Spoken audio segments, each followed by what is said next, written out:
ಜಯ ಏಕಾದಶಿ ವ್ರತವು ಹಿಂದೂ ಧರ್ಮದಲ್ಲಿ ಅತ್ಯಂತ ಪವಿತ್ರ ಮತ್ತು ಮಹತ್ವಪೂರ್ಣವಾದ ಏಕಾದಶಿಗಳಲ್ಲೊಂದು. ಈ ವ್ರತವನ್ನು ಶ್ರದ್ಧೆ ಮತ್ತು ಭಕ್ತಿಯಿಂದ ಆಚರಿಸುವುದರಿಂದ ಜೀವನದ ಎಲ್ಲಾ ಕ್ಷೇತ್ರಗಳಲ್ಲಿ ಜಯ ದೊರೆಯುತ್ತದೆ ಎಂಬ ಗಾಢ ನಂಬಿಕೆ ಭಕ್ತರಲ್ಲಿ ಇದೆ. ಜಯ ಎಂಬ ಶಬ್ದವೇ ಜಯ, ವಿಜಯ, ಯಶಸ್ಸು ಮತ್ತು ಅಡೆತಡೆಗಳ ಮೇಲೆ ಗೆಲುವನ್ನು ಸೂಚಿಸುತ್ತದೆ. ಪುರಾಣಗಳ ಪ್ರಕಾರ ಜಯ ಎನ್ನುವುದು ವಿಷ್ಣುವಿನ ವಾಸಸ್ಥಾನವಾದ ವೈಕುಂಠದ ದ್ವಾರಪಾಲಕರಲ್ಲಿ ಒಬ್ಬನ ಹೆಸರಾಗಿದ್ದು, ಈ ಏಕಾದಶಿಯು ನೇರವಾಗಿ ಮಹಾವಿಷ್ಣುವಿನ ಕೃಪೆಗೆ ಸಂಬಂಧಿಸಿದ ದಿನವೆಂದು ಪರಿಗಣಿಸಲಾಗುತ್ತದೆ. ಜಯ ಏಕಾದಶಿಯ ಮಹತ್ವವನ್ನು ಸ್ವತಃ ಶ್ರೀಕೃಷ್ಣ ಪರಮಾತ್ಮನೇ ಮಹಾಭಾರತದಲ್ಲಿ ಧರ್ಮರಾಜ ಯುಧಿಷ್ಠಿರನಿಗೆ ವಿವರಿಸಿದ್ದಾನೆ ಎಂಬುದು ಈ ವ್ರತಕ್ಕೆ ಇನ್ನಷ್ಟು ಗೌರವ ಮತ್ತು ಪವಿತ್ರತೆಯನ್ನು ನೀಡುತ್ತದೆ. ಪದ್ಮಪುರಾಣ ಹಾಗೂ ಭವಿಷ್ಯ ಪುರಾಣಗಳಲ್ಲಿ ಕೂಡ ಈ ವ್ರತದ ಮಹಿಮೆಯನ್ನು ವಿಶದವಾಗಿ ವರ್ಣಿಸಲಾಗಿದೆ. ಮಾಘ ಮಾಸದ ಉದಯ ತಿಥಿ ಪ್ರಕಾರ ಬರುವ ಈ ಏಕಾದಶಿಯನ್ನು ಭಕ್ತರು ಅತ್ಯಂತ ಶ್ರದ್ಧೆಯಿಂದ ಆಚರಿಸುತ್ತಾರೆ. ಮಾಘ ಮಾಸವೇ ಸ್ವತಃ ಪವಿತ್ರವೆಂದು ಶಾಸ್ತ್ರಗಳು ಹೇಳುವುದರಿಂದ ಈ ತಿಂಗಳಲ್ಲಿ ಬರುವ ಜಯ ಏಕಾದಶಿಯ ಮಹತ್ವ ಇನ್ನಷ್ಟು ಹೆಚ್ಚುತ್ತದೆ. ಈ ದಿನ ಮಹಾವಿಷ್ಣುವನ್ನು ಪೂಜಿಸುವುದು ಅತ್ಯಂತ ಮುಖ್ಯ. ಮಹಾವಿಷ್ಣು ಈ ಸೃಷ್ಟಿಯ ರಕ್ಷಕನಾಗಿದ್ದು, ಭೂಮಿ ಮತ್ತು ಅದರಲ್ಲಿರುವ ಚರಾಚರ ಜೀವಿಗಳನ್ನು ಕಾಯುವ ಕರ್ತವ್ಯವನ್ನು ನಿರ್ವಹಿಸುತ್ತಾನೆ ಎಂಬ ನಂಬಿಕೆ ಇದೆ. ಜಯ ಏಕಾದಶಿಯಂದು ವಿಷ್ಣುವನ್ನು ಭಕ್ತಿಯಿಂದ ಪೂಜಿಸಿದರೆ ಜೀವನದಲ್ಲಿ ಎದುರಾಗುವ ಸಂಕಷ್ಟಗಳು, ವಿಘ್ನಗಳು ಮತ್ತು ಸೋಲುಗಳು ದೂರವಾಗಿ ಪ್ರತಿಯೊಂದು ಕಾರ್ಯದಲ್ಲೂ ಯಶಸ್ಸು ದೊರೆಯುತ್ತದೆ ಎಂದು ಭಕ್ತರು ನಂಬುತ್ತಾರೆ. ವಿಶೇಷವಾಗಿ ಲಕ್ಷ್ಮೀ ವಿಷ್ಣುವಿನ ಕೃಪೆಯಿಂದ ಸಮೃದ್ಧಿ, ಸಂತೋಷ ಮತ್ತು ಐಶ್ವರ್ಯ ಲಭಿಸುತ್ತದೆ ಎಂಬ ನಂಬಿಕೆ ಈ ವ್ರತದ ಹೃದಯವಾಗಿದೆ. ಯಾವುದೇ ಏಕಾದಶಿಗೆ ಉಪವಾಸವು ಪ್ರಮುಖ ಆಚರಣೆಯಾಗಿದ್ದು, ಜಯ ಏಕಾದಶಿಯಲ್ಲೂ ಉಪವಾಸಕ್ಕೆ ವಿಶೇಷ ಸ್ಥಾನವಿದೆ. ಭಕ್ತರು ಈ ದಿನ ಸಂಪೂರ್ಣ ಉಪವಾಸವನ್ನು ಆಚರಿಸಿ ದೇಹ ಮತ್ತು ಮನಸ್ಸನ್ನು ಶುದ್ಧಗೊಳಿಸುತ್ತಾರೆ. ಮಕ್ಕಳು, ಮಹಿಳೆಯರು ಹಾಗೂ ವೃದ್ಧರು ಸಂಪೂರ್ಣ ಉಪವಾಸ ಮಾಡಲು ಅಸಾಧ್ಯವಾದರೆ ಹಾಲು, ಹಣ್ಣು ಅಥವಾ ಸ್ವಲ್ಪ ಫಲಾಹಾರವನ್ನು ಸೇವಿಸಬಹುದು. ಉಪವಾಸದ ಮೂಲ ಉದ್ದೇಶ ದೇಹವನ್ನು ಕಷ್ಟಪಡಿಸುವುದಲ್ಲ, ಬದಲಾಗಿ ಇಂದ್ರಿಯ ನಿಯಂತ್ರಣ ಮತ್ತು ಮನಸ್ಸಿನ ಶುದ್ಧತೆಯನ್ನು ಸಾಧಿಸುವುದಾಗಿದೆ. ಏಕಾದಶಿಯ ಮರುದಿನ ದ್ವಾದಶಿಯ ಪ್ರಾತಃ ಕಾಲದಲ್ಲಿ ಸೂರ್ಯೋದಯಕ್ಕೂ ಮುನ್ನ ಉಪವಾಸವನ್ನು ಅಂತ್ಯಗೊಳಿಸಿ ಆಹಾರ ಸೇವಿಸುವ ಸಂಪ್ರದಾಯವಿದ್ದು, ಈ ಸಮಯವನ್ನು ಪರಾಣ ಸಮಯ ಎಂದು ಕರೆಯಲಾಗುತ್ತದೆ. ಜಯ ಏಕಾದಶಿಯಂದು ಭಕ್ತರು ದಿನವಿಡೀ ವಿಷ್ಣುವಿನ ನಾಮಸ್ಮರಣೆಯಲ್ಲಿ ತೊಡಗಿರುತ್ತಾರೆ. ಶ್ರೀ ಹರಿ ಎಂಬ ನಾಮವನ್ನು ನಿರಂತರವಾಗಿ ಜಪಿಸುತ್ತಾ ವಿಷ್ಣು ಸಹಸ್ರನಾಮ, ಶ್ಲೋಕಗಳು ಮತ್ತು ಸ್ತೋತ್ರಗಳನ್ನು ಪಠಿಸುತ್ತಾರೆ. ಕಟ್ಟುನಿಟ್ಟಾಗಿ ವ್ರತ ಆಚರಿಸುವವರು ಏಕಾದಶಿಯ ರಾತ್ರಿ ಪೂರ್ತಿ ಜಾಗರಣೆ ಮಾಡಿ ವಿಷ್ಣು ಭಜನೆ ಮತ್ತು ಶ್ಲೋಕಗಳಲ್ಲಿ ಕಾಲ ಕಳೆಯುತ್ತಾರೆ. ಈ ಜಾಗರಣೆ ಭಕ್ತನ ಮನಸ್ಸನ್ನು ಲೌಕಿಕ ಆಸೆಗಳಿಂದ ದೂರ ಮಾಡಿ ಭಗವಂತನ ಚಿಂತನೆಯಲ್ಲೇ ನೆಲೆಯೂರಿಸುವುದಾಗಿ ನಂಬಲಾಗುತ್ತದೆ. ಈ ವ್ರತದ ಸಮಯದಲ್ಲಿ ಭಕ್ತರು ಕೆಟ್ಟ ಯೋಚನೆಗಳು, ಕೆಟ್ಟ ಮಾತುಗಳು ಮತ್ತು ನಕಾರಾತ್ಮಕ ವರ್ತನೆಗಳಿಂದ ದೂರವಿರಲು ಪ್ರಯತ್ನಿಸುತ್ತಾರೆ. ಇದರಿಂದ ಮನಸ್ಸು ಸ್ವಚ್ಛವಾಗಿ ಧ್ಯಾನದ ಫಲ ಲಭಿಸುತ್ತದೆ ಎಂಬ ನಂಬಿಕೆಯಿದೆ.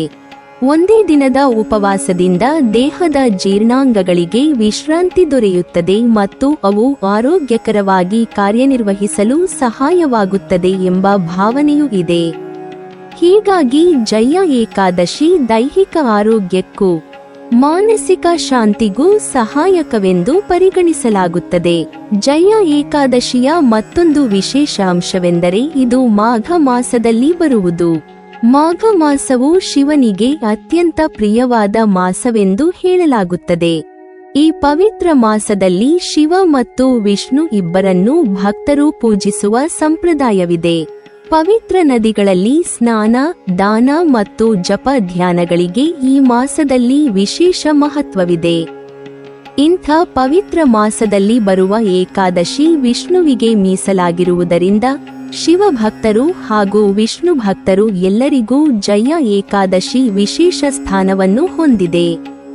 ಮಹಾಭಾರತದ ಮಹಾನ್ ಪಾತ್ರವಾದ ಭೀಷ್ಮನಿಗೂ ಜಯ ಏಕಾದಶಿಯೊಂದಿಗೆ ವಿಶೇಷ ಸಂಬಂಧವಿದೆ. ಭೀಷ್ಮನಿಗೆ ಇಚ್ಛಾಮೃತ್ಯುವಿನ ವರವಿದ್ದುದರಿಂದ ಆತ ತನ್ನ ದೇಹ ತ್ಯಾಗಕ್ಕಾಗಿ ಜಯ ಏಕಾದಶಿಯ ದಿನವನ್ನು ಆಯ್ದುಕೊಂಡನು. ಇದರಿಂದಾಗಿ ಈ ಏಕಾದಶಿಗೆ ಭೀಷ್ಮ ಏಕಾದಶಿ ಎಂಬ ಹೆಸರು ಬಂದಿದೆ. ಈ ಸಂಗತಿ ಜಯ ಏಕಾದಶಿಯ ಪವಿತ್ರತೆಯನ್ನು ಮತ್ತಷ್ಟು ಗಾಢಗೊಳಿಸುತ್ತದೆ. ಜಯ ಏಕಾದಶಿಯಂದು ಮಾಡುವ ದಾನಕ್ಕೆ ವಿಶೇಷ ಪುಣ್ಯಫಲವಿದೆ ಎಂದು ಶಾಸ್ತ್ರಗಳಲ್ಲಿ ಹೇಳಲಾಗಿದೆ. ಈ ದಿನದ ದಾನವನ್ನು ಮಹಾವಿಷ್ಣುವಿಗೆ ಅರ್ಪಿಸಿದ ಸೇವೆಯಂತೆ ಪರಿಗಣಿಸಲಾಗುತ್ತದೆ. ಉಪವಾಸ, ಪೂಜೆ ಮತ್ತು ನಾಮಸ್ಮರಣೆಯ ಜೊತೆಗೆ ಶಾಕಾಫ್ತಾಯಿಯನ್ನ ಸಾಹಾರವಾಗಿ ದಾನ ಮಾಡಿದರೆ ವ್ರತ ಸಂಪೂರ್ಣವಾಗುತ್ತದೆ ಎಂಬ ನಂಬಿಕೆಯಿದೆ. ಈ ದಿನ ಮಾಡುವ ಪ್ರತಿಯೊಂದು ದಾನವು ಜೀವನದಲ್ಲಿ ಜಯ, ಸಮೃದ್ಧಿ ಮತ್ತು ಶಾಂತಿಯನ್ನು ನೀಡುತ್ತದೆ ಎಂದು ಭಕ್ತರು ನಂಬುತ್ತಾರೆ. ಜಯ ಏಕಾದಶಿಯಂದು ಮೊದಲನೆಯದಾಗಿ ಅನ್ನದಾನ ಅತ್ಯಂತ ಶ್ರೇಷ್ಠವಾಗಿದೆ. ಹಸಿದವರಿಗೆ ಆಹಾರ ನೀಡುವುದರಿಂದ ಭಗವಂತನು ಅತ್ಯಂತ ಪ್ರಸನ್ನನಾಗುತ್ತಾನೆ ಎಂದು ಶಾಸ್ತ್ರಗಳು ಹೇಳುತ್ತವೆ. ಅನ್ನದಾನ ಮಾಡಿದವರಿಗೆ ಜೀವನದಲ್ಲಿ ಆಹಾರದ ಕೊರತೆ ಎದುರಾಗುವುದಿಲ್ಲ. ಕುಟುಂಬದಲ್ಲಿ ಸಮೃದ್ಧಿ ನೆಲೆಸುತ್ತದೆ ಮತ್ತು ಮಾಡಿದ ಕಾರ್ಯಗಳಲ್ಲಿ ಯಶಸ್ಸು ದೊರೆಯುತ್ತದೆ ಎಂಬ ನಂಬಿಕೆ ಇದೆ. ವಿಶೇಷವಾಗಿ ಬಡವರು, ಸಾಧುಗಳು ಅಥವಾ ದೇವಾಲಯದ ಭಕ್ತರಿಗೆ ಅನ್ನ ನೀಡಿದರೆ ಅದರ ಪುಣ್ಯ ಅನೇಕ ಪಟ್ಟು ಹೆಚ್ಚಾಗುತ್ತದೆ ಎಂದು ಭಾವಿಸಲಾಗುತ್ತದೆ. ಈ ದಿನ ತಿಲದಾನಕ್ಕೂ ಮಹತ್ವವಿದೆ. ಎಳ್ಳು ವಿಷ್ಣುವಿಗೆ ಪ್ರಿಯವಾದ ದ್ರವ್ಯವಾಗಿರುವುದರಿಂದ ಜಯ ಏಕಾದಶಿಯಂದು ಎಳ್ಳು ದಾನ ಮಾಡಿದರೆ ಪಾಪನಾಶವಾಗುತ್ತದೆ ಮತ್ತು ಜೀವನದಲ್ಲಿ ಎದುರಾಗುವ ಅಡೆತಡೆಗಳು ದೂರವಾಗುತ್ತವೆ ಎಂಬ ನಂಬಿಕೆಯಿದೆ. ತಿಲದಾನದಿಂದ ಪಿತೃದೋಷವು ಶಮನವಾಗುತ್ತದೆ ಮತ್ತು ಕುಟುಂಬದಲ್ಲಿ ಶಾಂತಿ ನೆಲೆಸುತ್ತದೆ ಎಂದು ಭಕ್ತರು ನಂಬುತ್ತಾರೆ. ಜಯ ಏಕಾದಶಿಯಂದು ಬಟ್ಟೆ ದಾನ ಮಾಡುವುದು ಮಹಾಪುಣ್ಯಕರವಾಗಿದೆ. ಸ್ವಚ್ಛವಾದ ಬಟ್ಟೆಗಳನ್ನು ಅಗತ್ಯವಿರುವವರಿಗೆ ದಾನ ಮಾಡಿದರೆ ಮಾನಸಿಕ ಸಂತೋಷ ದೊರೆಯುತ್ತದೆ ಮತ್ತು ಸಮಾಜದಲ್ಲಿ ಗೌರವ ಹೆಚ್ಚಾಗುತ್ತದೆ ಎಂಬ ನಂಬಿಕೆಯಿದೆ. ಬಟ್ಟೆ ದಾನ ಮಾಡಿದವರಿಗೆ ಜೀವನದಲ್ಲಿ ಮಾನಹಾನಿ, ಅಪಮಾನ ಮತ್ತು ದುಃಖಗಳು ದೂರವಾಗುತ್ತವೆ ಎಂದು ಧಾರ್ಮಿಕವಾಗಿ ಹೇಳಲಾಗುತ್ತದೆ. ಹಣದಾನವು ಈ ದಿನ ಉತ್ತಮ ಫಲ ನೀಡುತ್ತದೆ ಎಂದು ಪರಿಗಣಿಸಲಾಗುತ್ತದೆ. ಶಾಕಾಫ್ತಾಯಿಯನ ಸಾಹಾರವಾಗಿ ಹಣವನ್ನು ದಾನ ಮಾಡಿದರೆ ಆರ್ಥಿಕ ಅಡಚಣೆಗಳು ನಿಧಾನವಾಗಿ ಕಡಿಮೆಯಾಗುತ್ತವೆ ಮತ್ತು ಸಂಪತ್ತಿನಲ್ಲಿ ಸ್ಥಿರತೆ ಬರುತ್ತದೆ ಎಂಬ ನಂಬಿಕೆಯಿದೆ. ಈ ಹಣದಾನವನ್ನು ವಿಷ್ಣುವಿನ ಹೆಸರಿನಲ್ಲಿ ಅಥವಾ ದೇವಾಲಯ, ಧರ್ಮ ಕಾರ್ಯಗಳಿಗೆ ಅರ್ಪಿಸಿದರೆ ವಿಶೇಷ ಪುಣ್ಯ ಲಭಿಸುತ್ತದೆ ಎಂದು ಹೇಳಲಾಗುತ್ತದೆ. ಈ ದಿನ ಗೋಸೇವೆ ಅಥವಾ ಗೋದಾನ ಮಾಡಿದರೆ ಅತ್ಯಂತ ಶ್ರೇಷ್ಠ ಫಲ ದೊರೆಯುತ್ತದೆ ಎಂದು ಧರ್ಮಶಾಸ್ತ್ರಗಳು ಹೇಳುತ್ತವೆ.